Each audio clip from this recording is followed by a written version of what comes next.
বাজার করতে আমার খুবই ভালো লাগে। সে যে কোনো বাজার হোক, সবজি বাজার, গ্রসারি বাজার বা জামা কাপড় কেনা থেকে বা মাছ বাজার যাই হোক না কেন, যেহেতু রান্না করতে ভালোবাসি তাই রান্না করার সময় কোন সবজির সঙ্গে কোন সবজি দিয়ে রান্না করলে খেতে ভালো লাগবে তা ভেবেচিন্তে আনি। যদিও কর্তামশাই বাজার খুব একটা খারাপ করে না, চোখের সামনে যা পায় বা কিছু নতুনত্ব দেখলেই আনে, কিন্তু আমি নিজে গেলে বাজারের ওই রোজকার সবজির থেকে একটু আলাদা রকম সবজি, যেমন থোড়, মোচা বা কুমড়ো কিনলে দোকানিকে বলি কুমড়োর বীজটা ফ্রিতে দিতে।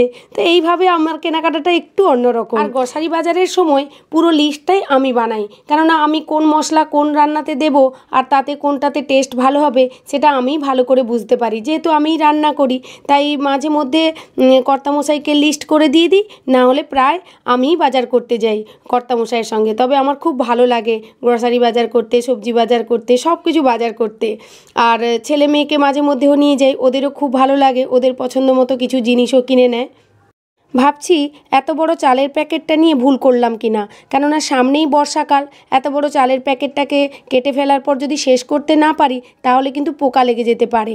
আর এই চাল তো আর প্রতিদিন ব্যবহার করি না, ওই ফ্রায়েড রাইস, বিরিয়ানি বা কোনো ভালো মাছের রেসিপি বা মাটন চিকেন করলে তখন রান্না করি। তাই প্রতিদিন না খেলে চালটাকে কেটে ফেলে বর্ষাকালে যদি নষ্ট হয়ে যায়, তাই ভাবছি এটাকে একটা ছোট সাইজের নিয়ে নেব।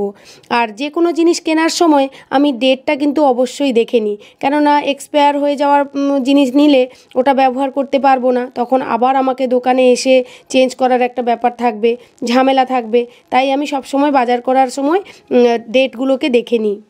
যদিও বড় বড় গ্রসারি সেন্টারে এক্সপায়ার ডেট নিয়ে অতটা সমস্যা হয় না, সমস্যা হয় তো সেখানেই পাড়ার দোকানে, যখন বিশেষ করে আমি প্রায় ফেঁসে যাই ওই টক দই আনতে গেলে।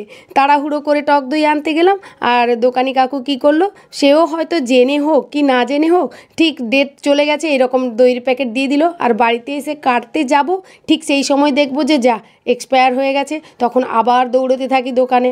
আর চেনা জানা দোকান, সবসময় মুখ দেখা দেখি, তো ভেতরে ভেতরে ভীষণ রাগ হলেও কিছু বলতেও পারি না। তো একটা মুচকি হেসে দিয়ে বললাম, কাকু ডেটটা তো এক্সপায়ার হয়ে গেছে, তাহলে একটা চেঞ্জ করে দাও। ব্যাস চেঞ্জ করে নিয়ে চলে এলাম। এই যে সময়টা গেল তখন তো একটু বিরক্তকর লাগলেও যাই হোক চেঞ্জ তো করে নিয়ে চলে আসি। তো এই জন্য আমি কি করি, যে কোনো জিনিস কিনতে গেলে ডেটটা দেখেই কিনে নিই। এটা হলো রিলায়েন্স গ্রসারি স্টোর। এখানে প্রায় সব সময় অফার চলতেই থাকে, কিছু না কিছু অফার চলে। তো আজকেও আমরা যখন যাই বেশ কিছু জিনিসের উপর বেশ ভালোই অফার চলছিল, তাই আমি বড় বড় প্যাকেট দেখে তুলে নিলাম। কিন্তু কর্তামশাই বলল যে এত বড় বড় প্যাকেট নিও না, কেননা সামনেই বর্ষাকাল, নষ্ট হয়ে যেতে পারে। তুমি একই জিনিস নাও কিন্তু ছোট সাইজ দেখে নাও। তো আমি ছোট সাইজ দেখে বাকি জিনিসগুলো নিলাম, কিন্তু নুডলসটা বড়টাই নিলাম, কেননা নুডলসটা প্রায় আমাদের বাড়িতে সপ্তাহে 2 থেকে 3 দিন ছেলে মেয়েকে টিফিন বানিয়ে দিতে হয়। সন্ধেবেলা আমরাও মাঝে মধ্যে টিফিন খাই। আর কিছু স্পেশাল স্পেশাল মশলা আছে যেগুলো আমি এই স্টোর থেকেই কিনি, আমার রান্নার কাজে লাগে। আর প্রায় 2-3 মাস অন্তর অন্তর আমি স্টোরে চলে আসি মশলাগুলো নিতে। আর তাছাড়া ছেলে মেয়ের পছন্দের কিছু জিনিসও আমি এখান থেকে নিয়ে নিই। আর এই যে 5 কেজি আটা একটা নিয়ে নিলাম।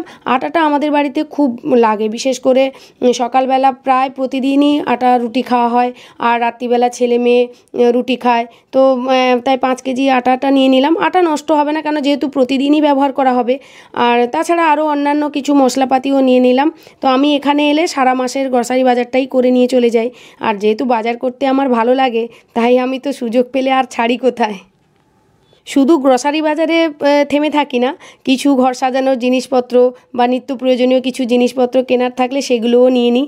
এখানে আসলে এত জিনিস সাজানো থাকে তো ভীষণই লোভ লাগে যে কোনটা নেব কোনটা নেব না। তো দেখলাম যে একটা শোকেস এত সুন্দর লাগছে, হোয়াইট জিনিস তো আমার ভীষণই ভালো লাগে, তাই দেখে পছন্দ হয়ে গেল। তো হাজব্যান্ড তো না করলো না, বলছে ঠিক আছে তোমার পছন্দ হয়েছে নিয়ে নাও। আর এটাও ভীষণই মানে পছন্দের হয়েছিল, কিন্তু নিইনি, কারণ বাড়িতে আমার ছোট ছেলে আছে, বাথরুমে